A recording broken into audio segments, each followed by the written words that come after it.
Hello guys, welcome again back to my channel. How you guys doing? Hope you're all doing good. So today I'm going to show you how to create a bustier pattern. Okay, yes, a bustier pattern. I'm using my pattern paper.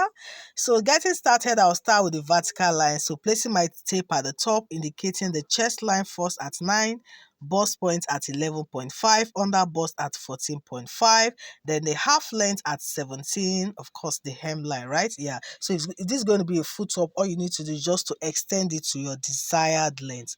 So going ahead to mark all the lines there, I also go ahead and label it all just like you see me doing. Alright, so the next thing I'm going to do now is to indicate the 3 by 8 inches mark so I can get my slope. That 8 inches come down by 1 inch. Go ahead and mark that down. Then of course connect it to that 3 inches point to get my slope. Then the next now I'm going to indicate the shoulder width is actually 16 divided by 2, that's 8. So I'm extending it all the way to the chest line there, and whatever it is I have from that slope to the chest line, I'll divide it by 2. So I have 8 divided by 2, that's 4. I'll go in by 0.5, then I'll create my curve, my armhole curve. So this one is for the front armhole, as you can see right now. So the next thing now will be my neck width. I'm using a neck width of 3 inch and the neck depth of 3 inches. I'll go ahead now and also connect that. So this depends on what your own neck width or depth. Okay, totally depends on what you want. Now I'll go ahead now and mark my bust circumference of 38 divided by 4. That's 9.5. I'm just marking that down now. Then I'll check what I have on that armhole. I'll be doing that much later. First thing, I'll come to my bust point. I mark bust point of 4. Then I'll come to the under bust and mark 3.5 to the waistline, 3.5 down to the hemline. I hope you understand that. So it's just the bust span, the nipple to nipple distance of 8 divided by 2. That's what I marked. Then going to the under bust, I'll take away 0.5 inches. That's all. Then I'll come now to that armhole we marked out earlier on. I'm going to now get the midpoint at this point. So measure what you have there all the way to where you marked your bust measurements. Whatever it is you have, divided by 2. I have about 9 divided by 2, and that's going to be 4.5. So I'll go ahead and indicate that midpoint now of 4.5.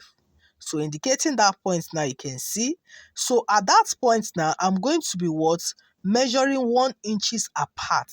Okay, 1 inches on both sides. You can see from that midpoint now, I'm marking 1 inches on one side, 1 inches on the other side.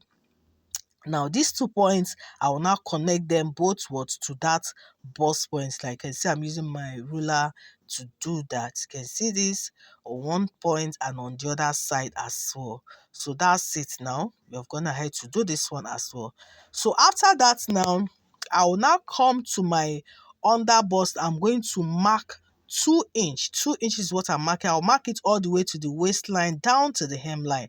But if you don't want yours to be so cuppy, you don't want the cup to be so much, you can do 1 inch, okay? Especially if you're not putting a bra pad and all that. But 2 inches is ideal for the bustier effect. So now I'm taking note of 1 inches below that bust point.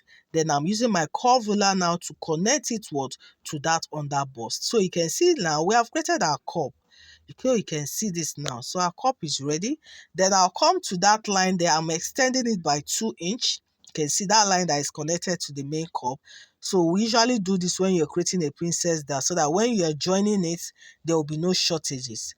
It's time to now fix the entire body circumference now. So we already have the bust there. Then I'm just fixing that dart point. So there's not much dart, about 0.5 inches dart, then the seam allowance. Then the waistline, I'll fix the waist circumference as well, divide by 4. Add that dart, very important. Anywhere you see that, you replace the dart, then you add the extra seam allowance, and I'll go ahead and connect the lines. And we're done. It's that simple. So this is the front piece. So all I need to do is to readjust that armhole like so. And this is ready. You can see the front pattern is ready. So moving over to the back piece, the first thing of course is to indicate the zipper space of 2 inch, going ahead to mark a straight line. So the next thing is to indicate the vertical line. So just like we did for the front, I'm just imputing those measurements again, the way from the chest line down to the waistline. Okay, so going ahead to mark the lines, then bringing in the 3 by 8 inches again to get my slope. So we're just practically repeating what we've done for the front at this point now, right? All right, so I'll also fix in the neck width of 3 by 3. I'm doing that here as well. Like I said, you always adjust it to your desired neck measurements. Then now I'm extending the shoulder width to the chest line there, getting the midpoint, and of course using my armhole ruler to connect it. So this one is the back armhole, so you don't have to go in by 0.5. Then indicating the bust circumference there, I'll also get what I have on that armhole. Whatever it is I have, about 9 inches, split it into 2, that's 4.5. Now at that point of that midpoint of the armhole, we're also going to go up by 1 inches. So you can see I'm going ahead to mark 4 inches on the underbust, 3.5 on the waistline, just like we did right in the initial front piece. Now I will now connect it now to that midpoint we marked earlier. You see, like I said, I'm going up by 1 inches, right? Then I'll go ahead and connect it again so you can see. So the back is usually straightforward, like you can see. Then extending it again by 2 inches like we did earlier, and of course I'll now readjust the armhole, and that is it, guys. Like this one is quite straightforward when it comes to the back piece. So just fixing the bust circumference, adding the extra seam allowance there. So you can see this one, there's no dart, so there's nothing to replace. The only thing we're adding here is just the seam allowance. So like I used to say, the good thing about pattern is you can always readjust. When you're placing it on your fabric, you can always go ahead and readjust if you want to add extra allowances. So this is it, guys. The back and the front piece is all ready. The next thing, of course, is to go ahead and cut this entire piece out so you can see. So for that back neckline, I have to extend it to the zipper space. I just adjusted that now. Then I'll now slit the back piece open, and this is what your back piece look like. You can see it's quite straightforward. Yeah, so that's it for this one. Then going ahead also to cut for the front piece as well. Guys, if you've not subscribed to this channel, please do this for me. Like and share with friends. I will appreciate this a whole lot.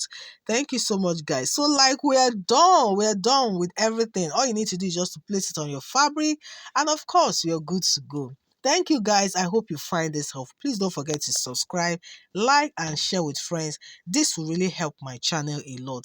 Thank you so much, guys. See you on the next one. Bye.